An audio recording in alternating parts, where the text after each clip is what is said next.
Selamat datang di Birama Bincang Ramatama episode kelima.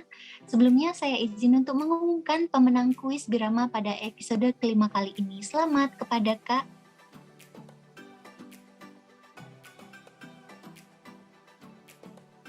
Baik, selamat datang di Birama Bincang Ramatama episode kelima. Izinkan saya menyapa narasumber kita terlebih dahulu. Assalamualaikum Dr. Adita Satria Maulana, spesialis jantung dan pembuluh darah, Fellow of Indonesian Heart Association. Selamat malam, Dokter. Waalaikumsalam. Selamat malam Sabrina, selamat malam Latifah. Ya, bagaimana kabarnya, Dokter? Sehat, nggih? Alhamdulillah baik, sehat. Semoga Alhamdulillah. kalian juga ya. Nggih, alhamdulillah. Semoga sehat selalu, Dokter.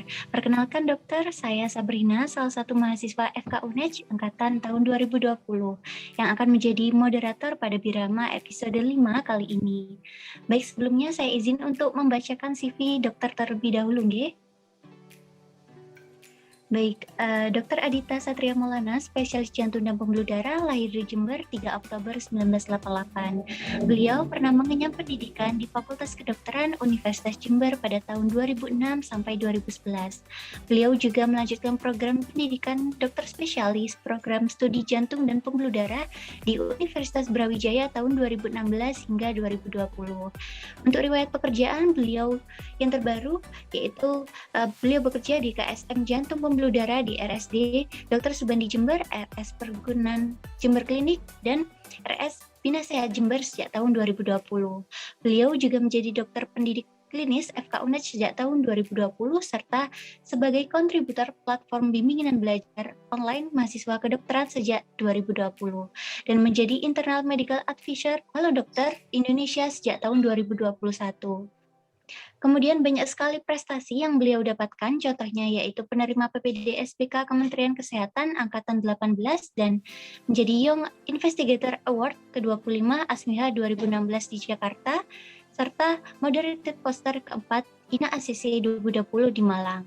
Selanjutnya, riwayat organisasi beliau pernah menjadi Presiden BEM FK UNEJ tahun 2009, kemudian menjadi Chief of Chief Keluarga Asisten Kardiologi Universitas Brawijaya tahun 2019, dan tim ahli Satgas COVID-19 Pemkab Jember sejak tahun 2020. Baik, itulah CV dari narasumber pada Birama episode 5 kali ini. Baik dokter, kita masuk pada sesi diskusi yang pertama dengan topik kehidupan sebagai dokter spesialis jantung. Mungkin dokter bisa sharing bagaimana kehidupan sehari-hari menjadi dokter spesialis jantung gitu dokter. Ya. Assalamualaikum warahmatullahi wabarakatuh teman-teman sekalian. Terima kasih untuk perkenalannya. Jadi salam kenal dari kakak kelas kalian semua. Dulu juga anggota SRCR. Kalau nggak salah SRCR berdiri 2006 ya dek ya. 2004 atau 2006 begitu. Pertanyaannya bagaimana kehidupan semenjak jadi dokter spesialis jantung? Sepertinya berbeda dengan para senior saya karena saya dilahirkan pada era pandemi. Jadi saya banyak dihadapkan pada kasus-kasus yang tidak bisa saya temui secara langsung, terbatas interaksinya dengan pasien, bahkan kita semua sekarang juga dituntut untuk hidup di era yang namanya telemedicine. Jadi lebih banyak untuk berkutat dengan pasien yang memang ada keterlibatan COVID-19-nya. Sehari-hari aktivitasnya tidak jauh berbeda dengan dokter yang lain ya. Jadi to cure karena memang kami bekerja di fasilitas kesehatan tingkat sekunder, di mana kita tidak menemukan aspek preventif yang banyak di situ. Nah, nanti ini jadi poin penting nih bagi kalian. Supaya ntar nggak jadi kayak saya ini. Mungkin diskusi kita nanti bisa lebih panjang ya. Mungkin itu deh Sabrina. Baik, berarti banyak hal yang tidak terduga yang sudah dilewati oleh dokter. Ya. Kemudian dokter bekerja di beberapa klinik dan rumah sakit. Nah, bagaimana dokter cara membagi waktu antara kehidupan pribadi dokter dan pada saat bekerja di rumah sakit? Seperti itu dokter. Jadi mungkin sejawat kalian juga ini ya, melihat guru-guru kita, mungkin salah satunya juga termasuk saya, itulah kendalanya. Bagaimana kita sebagai mahasiswa kedokteran itu mengubah paradigma bekerja dan melayani masyarakat kita. Kalau ditanya, waktu untuk kehidupan pribadinya bagaimana, hampir nggak ada. Jadi maksudnya begini, ketika kita dari dulu diajarkan ketika kita fokus pada satu waktu, maka satu hal, maka kita akan terbagi fokusnya kepada hal yang lain. Dan itu yang saya alami sekarang. Sehingga kadang-kadang quality time untuk kehidupan pribadi juga sedikit banyak akan tercampur dengan kehidupan keseharian. Karena kalau teman-teman ketahui juga bahwa penyakit jantung itu salah satu penyakit dengan populasi yang terbanyak ya. Mungkin di Indonesia, mungkin di dunia. Jadi dari pagi hampir ke malam, late night, memang konteksnya dengan pelayanan. Nah, ini juga nih yang harus kita siasati nanti. Gimana ntar saya pengen nih adik-adik kelas saya ini bekerja cerdas, bukan bekerja keras. Dan bekerja cerdas itu dimulai dari sekarang sih sebenarnya. Saya adalah salah satu contoh profil alumnus yang didikannya memang strict di ilmu kedokteran.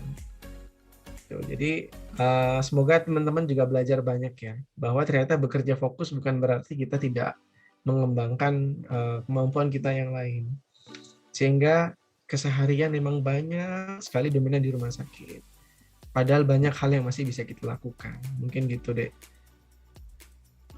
Gimana menurut kalian? Kalian pengen nggak jadi seorang klinisi yang kalian tahu lah, guru-guru kita juga mungkin hampir ini ya, waktunya sempit sekali, quality time-nya sempit sekali, padahal kita juga butuh itu. Nih dokter, jadi bisa dibilang kehidupan pribadi dan pada saat bekerja itu bisa saja bercampur gitu ya dokter. Iya. Sudah menjadi sebuah kebiasaan seperti itu dokter. Ya, kita emang harus belajar sih. Kita harus belajar, kita kan dituntut untuk ini ya, memberikan yang terbaik untuk pasien, untuk kesembuhan pasien. Hal itulah yang ditanamkan sejak kita pendidikan. Oke. Menjadi dokter adalah menjadi dokter yang mengabdi untuk masyarakat, kemudian menyembuhkan dengan tulus ikhlas dan sebagainya. Itu saya sangat setuju. Cuman kita memang harus belajar dari sekarang, dari sejak kuliah, how to manage your time. Gitu. Dan saya sekarang juga masih belajar sampai hari ini. Bersyukur sejak kuliah ya, khususnya sejak kuliah, saya sengaja banyak mengambil beberapa kesempatan dan menjeburkan diri dalam beberapa UKM. Mungkin salah satunya SRCR, ikut BEM juga. Dan hal-hal itulah yang membantu saya hari ini untuk berusaha seprofesional mungkin untuk memanage waktu. Karena sejatinya memang kita tetap butuh privacy atau quality time untuk diri sendiri ya dan keluarga. Hal-hal ini mungkin kalau saya boleh usul tuh, ada 3 hal yang kayaknya di kurikulum kedokteran itu harus ada. Satu, yang pertama masalah manajemen waktu. Bukan hanya pada saat webinar atau saat ada kuliah tamu, tapi kalau bisa masuk kurikulum tuh manajemen waktu. Karena kenyataannya memang demikian. Rasio dokter dibandingkan masyarakat timpang. Rasio dokter spesialis makin timpang karena memang keberadaan kita sangat dibutuhkan. Yang kedua, tahu nggak apa materi yang harus ada di kalian? Yang ternyata sangat berguna sekarang. Cash flow quadrant. Bagaimana kita belajar untuk memiliki yang namanya financial freedom. Bekerja cerdas, bukan bekerja keras. Saya sangat setuju saya orang yang tidak setuju dengan kalimat yang penting sekolahnya selesai dulu. Saya nggak setuju. Karena kalimat itu kecenderungannya mengarahkan kita untuk fokus pada satu hal tapi nggak ngerjain yang lain. Padahal waktu kita itu bisa kok di-split dalam 24 jam. Gimana caranya kita lulus jadi sarjana kedokteran, tapi kita mulai belajar yang namanya financial freedom. Kita belajar mengelola ekonomi kita, bukan melulu uang ya, Karena financial freedom itu juga kaitannya masalah waktu. Kemudian yang ketiga, kalian tahu apa? Hukum dan etik kedokteran. Kalau nggak salah saya cuma dapat di blog awal ya dulu ya. Dan kita sekarang masuk ke dalam era hukum dan etik kedokteran yang sangat deras. Sehingga saya berharap banget nih adik-adik saya lulusan FK UNED yang terbaru ini, saya sangat bangga teman-teman UNED sekarang sudah akreditasinya A, dan itu dari dulu cita-cita saya. Kalau teman-teman ini sekedar sharing ya, nggak apa-apa ya, nggak harus kontekstual sesuai topik ya. Kalau kalian berdua tahu dulu waktu 2006, apalagi senior saya tahun 2000 2001, event Jember di mana tuh nggak tahu. Apalagi ada fakultas kedokterannya. Dan itu misi saya sampai hari ini, gimana caranya yang namanya FK UNED itu dikenal. Mau itu di dunia sosial media, mau itu di dimanapun. Kalau ada kesempatan untuk mengenalkan yang namanya FK UNED, saya sangat bangga mengenalkan kalau saya dari FK UNED. Karena itu yang saya inginkan dari dulu, Jember tuh mana ya? Sehingga saya sangat berharap kita bisa sejajar dengan yang lain dan tidak dipandang rendah. Dan itu masih saya emban sampai sekarang. Sehingga setiap ada kesempatan, setiap ada momen, saya selalu menyebutkan kalau saya alumni FK UNED. Dan yang paling penting lagi, satu nih, mungkin teman-teman bisa mengambil baiknya ya, karena bisa dipandang dari banyak segi. Tahu nggak sih kalian itu didengar, kemudian diikuti orang kalau kalian punya apa? Kalau kalian punya influence. Jadi, maaf, pinter saja, pandai saja akan tersingkir. Oke. Yang nomor 2, maaf terdengarnya jahat, uang. Karena dengan uang banyak orang bisa memberikan influence. Faktanya demikian. Nah, memberi influence ini bisa banyak hal. Contoh, kalian jago di bidang kedokteran. Kalian masuk ke situ dalami secara profesional. Saya senang banget sekarang saya melihat banyak alumni FK UNED, di angkatan saya ada 2-3 orang, itu yang sering nongol di sosmed, di platform-platform bimbingan kedokteran di Indonesia. Senang sekali, bangga sekali alumni FK UNED bisa berbagi ilmu dengan alumni FK UI, alumni FK UNER, dan seterusnya. Kemudian senang sekali saya melihat kakak kelas saya juga banyak sekali menduduki posisi-posisi penting di berbagai perusahaan atau korporasi. Intinya memang benar bahwa kalian harus fokus untuk meraih tujuan kalian. Mulai sekarang tentuin nih, goals-nya apa? Karena kalau kita kemakan waktu dan proses, waktu kita akan habis tahu-tahu usia 30, oke, jadi spesialis gitu. Tapi so what? Jadi spesialis. Kok bisa nggak jadi ngasih influence ke orang gitu? Kita juga sering lihat ya di mana di sekarang kan zamannya sosial media ya. Nggak harus kok jadi dokter bisa ngasih influence, apalagi dengan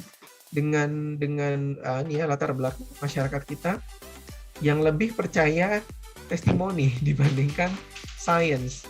Jadi pesan saya sih, kalau kalian mau jadi sesuatu, nanti jadilah orang yang memberikan influence. Kalau kalian punya influence, maka siapapun kalian akan didengar. Jadi mungkin diajarkan gimana caranya memberikan influence. Itu ya Sabrina. Karena saya telat belajar itu gitu. Sejak awal menghabiskan waktu dengan blok 1, 2, 3, 4, 5, 6, 7, 8, 9, 10, 21, koas lulus dokter loh, terus aku ngapain gitu. Oke, bingung. Saya daftar sekolah spesialis, itu kesalahan besar. Sesuatu yang membanggakan tapi salah besar. Kalau kita nggak punya roadmap dari sekarang. Terus kalau kamu jadi spesialis, mau jadi apa? Gitu. Karena jangan salah, banyak spesialis sekarang yang juga tidak mendapatkan tempat untuk untuk mengabdi. Jadi teman-teman mulai sekarang ayo diperkaya roadmap di dalam benaknya. Dokter itu hanya salah satu way untuk memberikan influence. Kalaupun kalian nanti lulus jadi dokter dan memberikan influence dengan kedokteran Anda, silahkan. Tapi mulai sekarang yuk cari penajaman-penajaman di karakter kalian. Misalkan Sabrina jago nyanyi gitu. Better you be a singer gitu. Singer yang dokter. Gitu kan. Atau kamu jago stand up komedian. Nggak apa-apa, stand up komedian yang dokter, daya ungkitnya di situ. Karena dokter udah banyak sekarang. Mungkin itu ya, Dek. Jadi mana-mana ngomongnya. Hampir habis waktu. Iya dokter, Oke. saya sangat menarik nih dokter untuk pembahasannya dan sangat menyeluruh. Saya juga langsung termotivasi seperti itu dokter. Nah, saya juga ada beberapa pertanyaan lagi dokter. Dari CV yang tadi saya bacakan, dokter itu mendapatkan banyak sekali prestasi dalam berbagai ajang. Nah, mungkin boleh dijelaskan dokter bagaimana dokter memulainya, mulai dari persiapan hingga mendapatkan pencapaian tersebut. Seperti itu dokter. Ya, mungkin banyak yang jauh lebih istimewa ya dibanding saya. Nggak ada apa-apanya ini yang pernah saya alami. Cuman kalau boleh kasih tips, yang penting kalian berani aja gitu. Setiap ada opportunity ambil, setiap ada opportunity ambil. Mikirnya belakangan. Karena banyak orang pandai, banyak orang mampu, tapi telat mengambil keputusan. Jadi kemampuan untuk mengambil decision making, intinya decision making yang perhitungan ya. Jadi kalau kalian mutusin tapi nggak dihitung juga bakalan hancur gitu. Intinya berani aja ambil kesempatan, berani aja ambil kesempatan. Dan saya punya nasihat, golden nasihat ya dari orang tua saya. Orang tua saya itu pernah bilang, tiada jalan bahagia bertaburkan bunga. Waduh, nggak ada jalan bahagia bertabur bunga. Pastinya ketika kamu mencoba sesuatu yang baru, kamu pasti akan jatuh di situ. Pasti ada momen jatuh, momen struggle. Intinya jangan gampang mutung gitu. Mutung ya kalau bahasa Jember. Walaupun kalian dihina, dimaki, karena saya juga sering ngalamin itu. Telan aja gitu. Dan kalau teman-teman mungkin tahu semuanya, guru-guru kita, senior kita, Prof. Hari dan semuanya Dr. Sumangat pasti juga mengalami hal yang serupa. Gitu. Ada kalanya mungkin beliau dipertanyakan, diremehkan, tapi karena beliau sanggup melewati itu, ya akhirnya dia capai sampai di titik tertingginya sekarang. Pokoknya intinya ingat-ingat, kalau kalian nggak dicoba sama yang di atas, itu tanda tanya besar. Berarti kalian itu jangan merasa beruntung kalau nggak pernah dicoba atau di titik terendah, berarti kalian nggak sedang maju. Karena kalau kita mau step ahead ke level yang lebih tinggi, percaya sama saya, pasti akan lebih banyak orang yang meremehkan dibanding orang yang memuji. Jadi jangan takut kalau diremehin, apalagi sekarang ini ya, lebih mengerikan ini ya, netizen dibandingkan iblis. Kita hidup di era itu loh. Boleh sedikit cerita ya, Dek ya, Sabrina ya. Boleh Kalian, dokter. ya gini, ada satu dunia baru yang saya geluti dan tidak saya dapatkan pelajarannya saat kuliah di FK, telemedicine. Di mana pasien maunya sembuh dari chat dokter, gimana coba? Berarti saya hanya cukup menempuh blok 1 sampai 4, habis itu jadi dokter gitu. Bagaimana menganamnesa pasien gitu kan? Mereka sebenarnya kayak gitu. Dan sekarang kita, kalau teman-teman perhatikan ya, di platform-platform masyarakat kan pengen simple ya sekarang. Itu kita sudah seperti babang Grab sama Gojek yang mereka bisa seenaknya sendiri ngasih thumbs up atau thumbs down. Jadi maksud saya, habiskan waktu kita selain yang sekolah ini untuk belajar hal-hal yang baru gitu. Karena dunia kedokteran yang akan kita hadapi ke depan itu tidak seindah waktu FK, dan itu saya rasakan sekarang. Seberat-beratnya kuliah di FK ternyata lebih berat ketika sudah lulus loh. Bener. Mungkin itu kenapa sekarang sudah spesialis ya, karena saya lebih tua aja dari kalian gitu. Mungkin kalau 10 tahun lagi Sabrina, Tifa mungkin juga lebih tinggi dari saya, dari guru-guru kita sekarang gitu. Hanya masalah waktu aja. Mungkin itu Sabrina. Iya, baik dokter. Nah, tadi dokter juga menyinggung tentang platform kedokteran. Nah, tadi dokter juga bekerja di Sinawiyu, seperti itu nggih dokter. Nah, mungkin bisa Ya sama. diceritakan dokter? pengalaman yang dokter dapatkan dan apa motivasi dokter untuk bergabung di berbagai platform seperti Sinauyu dan Halodoc seperti itu dokter. Sama seperti yang tadi saya sampaikan di awal, saya pingin dikenal sebagai alumni FK UNED. Jadi saya pengen nih adik-adik yang masih aktif jadi mahasiswa kedokteran, tanamkan jiwa Korsa FK UNED di dada kalian gitu. Jadi kenapa kok saya segitunya itu sama FK UNED? Karena saya ngalamin tuh 2006-2010 Jember itu ada fakultas kedokteran, ya itu sakit sekali. Makanya saya bangga kalian punya akreditasi A, saya bangga kalian SRCR-nya bisa jalan sampai sekarang gitu kan. Ada UKM lain, TBM, BEM. Kemudian saya lihat kalian juara di IMO, di CIMSA. Jadi memang gini, saya pengen nih FK UNED ini semakin naik. Jadi benar-benar itu aja sih sebenarnya. Membuktikan kalau kita dari Jember itu dari daerah ya, bukan kota besar gitu kan. Universitasnya juga belum sebesar nama-nama seperti UI, UGM dan sebagainya, tapi kita bisa. Itu aja, nggak ada yang lain. Sama ini, nah begini, jadi dokter itu kan belajar sepanjang hayat ya, itu benar banget teman-teman. Saya lulus 2020 bulan April, ternyata yang saya pelajari di bulan Agustus, 5 bulan setelah saya lulus, itu beberapa ada yang berubah secara fundamental. Kalau saya nggak ngajar, saya akan lupa. Karena saya malas baca, by the way. Jadi kalau saya baca, memang saya harus ngajar. Kalau saya nggak ngajar, makanya saya baca akan hilang gitu aja. Nah, ini penting juga nih. Penting nih. Kita kan sekarang pada OSCE ya. Ujiannya OSCE, ada CBT dan sebagainya. Kalau CBT it's okay lah. Kalian hanya bergelut sama layar gitu kan, sama mouse dan keyboard. Tapi kalau OSCE, kalau kita nggak biasa menyampaikan, mungkin Dr. Hollis ya sering bilang ya, kita tuh harus pandai menyampaikan apa yang di dalam kepala kita. Hancur deh OSCE. Karena saya punya banyak pengalaman dengan itu. Jagoan, pinter, tapi ngeblank, blocking waktu ditanya, habis. Nah, ngajar adalah salah satu cara kita untuk melatih itu. Mungkin itu ya Sabrina.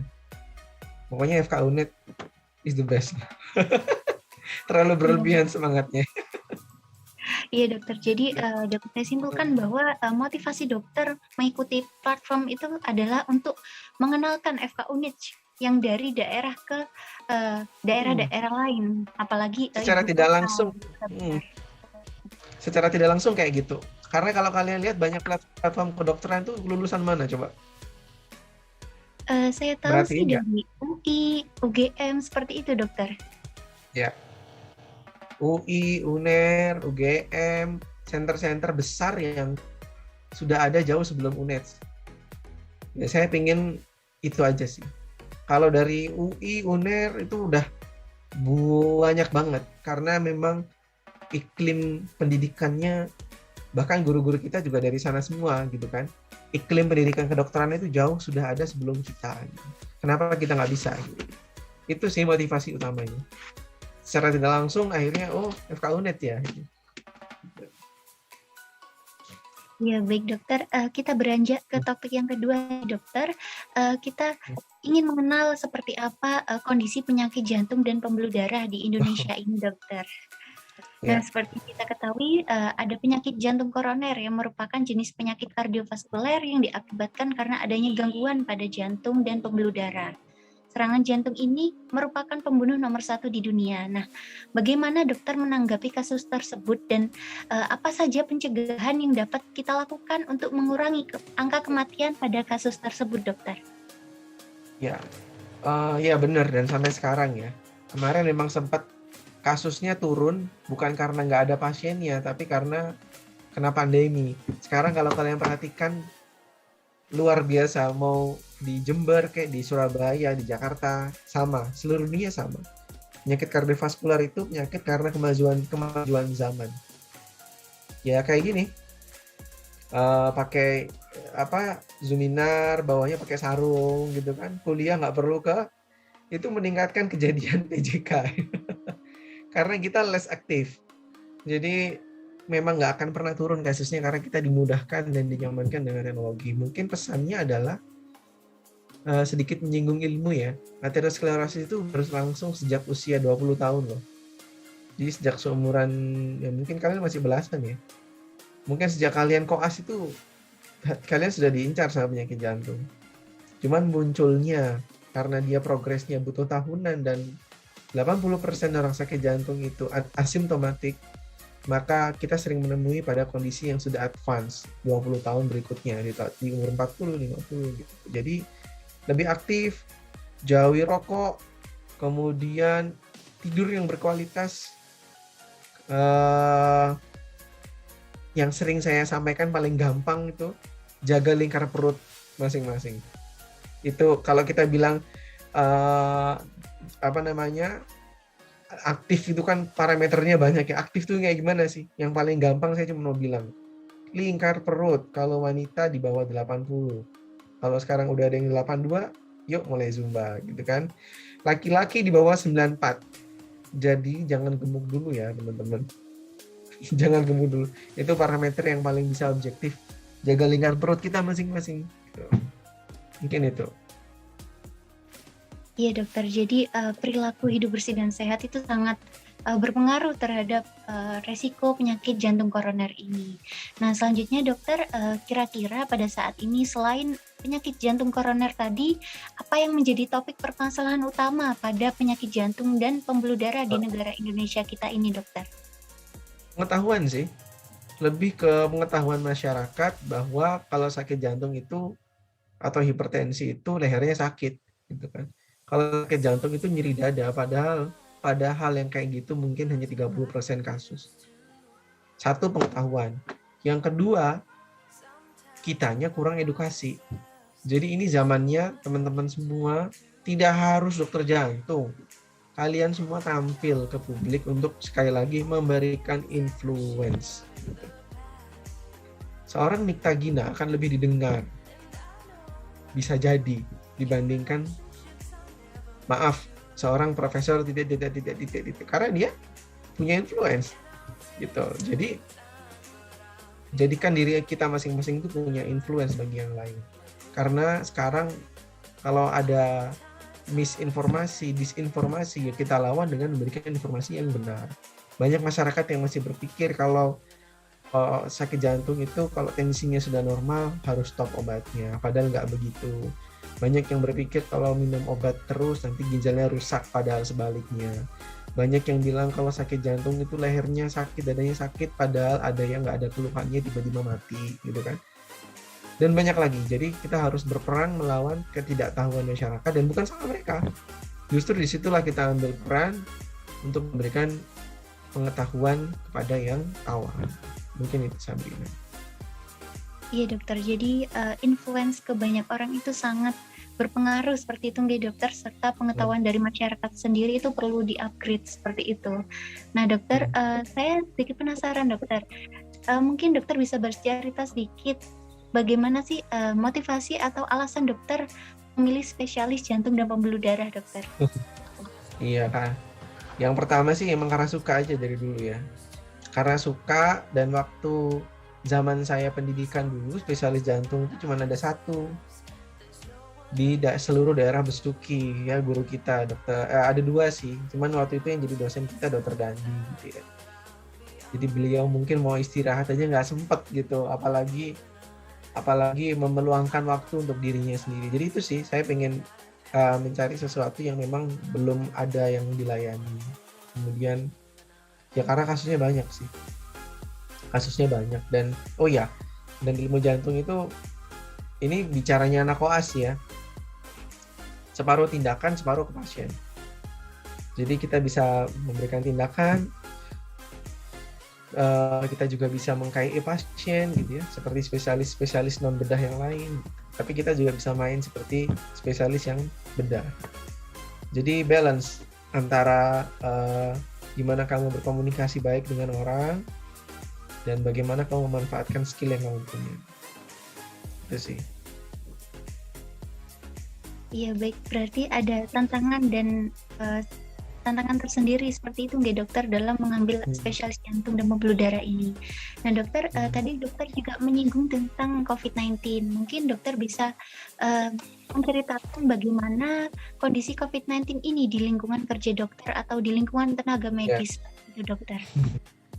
Ya alhamdulillah sebulan terakhir ini ya sudah mendekati 0 ya. Bahkan beberapa kali tidak ada pasiennya, cuman sekali lagi mungkin teman-teman juga sudah baca, hati-hati third wave pada bulan Desember 2021 karena bahkan negara-negara yang sudah herd immunity yang jauh lebih dulu finish dibanding kita, sekarang angkanya naik lagi. Jadi ya tetap hati-hati walaupun 1-2 bulan ke depan kasusnya memang masih minimal. Tapi Desember nih bakalan prediksi banyak. Jadi tetap hati-hati, tetap prokes. Oh iya, sampaikan kepada orang sekeliling kalian vaksin. Boleh orang sakit jantung vaksin. Nah, itu penting tuh. Karena pasien jantung itu kan banyak. Dia hanya tahu pasien jantung tuh nggak boleh divaksin. Akhirnya dia amplifikasi info itu dia kasih influence ke orang-orang itu. Habis lah yang nggak ada yang mau divaksin. Akhirnya kita sekarang naik level di Jember naik PPKM level 3 gara-gara cakupan vaksinasinya belum tercapai. Mungkin itu. Ya menarik sekali ya dokter membahas tentang jantung dan pembuluh darah. Nah kita masuk pada topik yang ketiga dokter. Ini mungkin bisa kita sharing tentang pengalaman dokter pada saat kuliah seperti itu. Dan ini ada pesan untuk mahasiswa dari dokter seperti itu. Dan dalam CV dokter kan tadi juga disebutkan bahwa dahulu dokter adalah mahasiswa yang sangat aktif dan berorganisasi. Nah mungkin bagaimana cara dokter memanajemen waktu belajar dan waktu berorganisasi pada saat kuliah preklinik dahulu dokter. Mungkin bisa memberikan tips dan trik pada teman-teman mahasiswa yang saat ini sedang preklinik seperti itu dokter. Ya, sebanyak apapun yang kalian kerjakan, satu-satunya harus fokus. Jadi kalau kalian mau berorganisasi, ya fokus di situ. Taruh dulu pelajarannya. Kalau kalian lagi mau ujian blok ya udah fokus. By the way, tapi saya bukan contoh yang baik ya untuk belajar yang baik. Karena saya bukan tipikal orang yang rajin gitu. Justru kebanyakan yang dipegang kali. Makanya ya biasa-biasa saja. Tapi intinya adalah fokus apapun yang kamu kerjakan. Dan yang terakhir ini penting banget nih, catat nih. Carilah aktivitas yang memiliki nilai finansial dari sekarang. Karena kita jadi dokter untuk mengabdi. Udah. Kalaupun ada sesuatu di balik itu, ada rezeki, itu bonus. Karena emang kita dituntut untuk menjadi profesi yang bernilai luhur. Itu jangan ditinggalkan. Sehingga yuk mulai sekarang kita berwirausaha, mau jualan online kayak apa terserah, pokoknya carilah sesuatu yang akan jadi tulang punggungmu nanti, dan itu tidak saya kerjakan. Jadi saya nggak kepengen kalian kayak saya nih. Jadi walaupun mahasiswa 2020 tapi itu udah ngerti nih, saya ntar 10 tahun lagi saya pengen concern dan di bidang ekspor impor misalkan kayak gitu. Jadi kalian harus punya sesuatu yang memiliki financial value. Ya, financial value itu bukan berarti mata duitan, enggak ya. Tapi kalian punya planning nih nanti ke depannya mau ngapain. Karena ujung-ujungnya kalian akan terbentur dengan itu nantinya. Sehingga harapannya ketika nanti sekalian seusia saya, kalian nggak kayak saya, jauh lebih baik.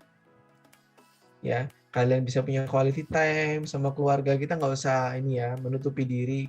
Kita akan lebih happy kalau kita kumpul sama keluarga kita dibandingkan menghabiskan waktu di rumah sakit, ya kan? Ya toh, kayak gitu. Jadi mulai sekarang yuk adain tuh SRCR,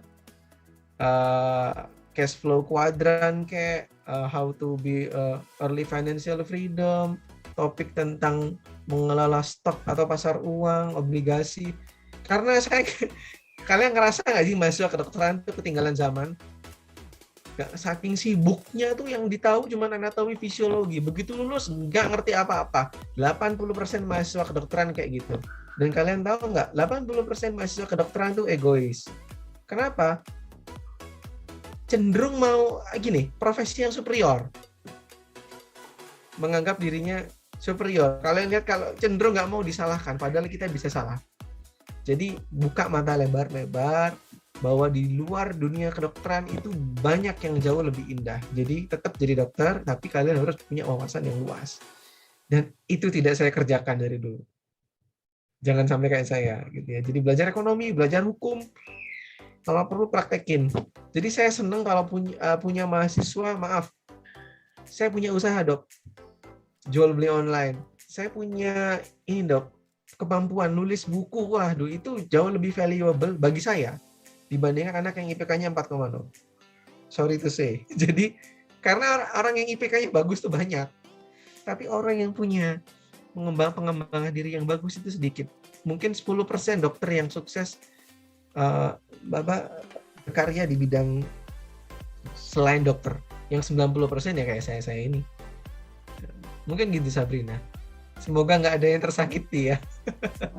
Iya dokter, saya juga itu izin, murni asumsi saya. Jadi kalau kalian punya pandangan lain boleh, tapi itu pandangan saya. Iya dokter, saya juga ingin dokter, sekarang ini ada yang influencer tapi juga dokter, atau dokter juga influencer, seperti itu ya dokter.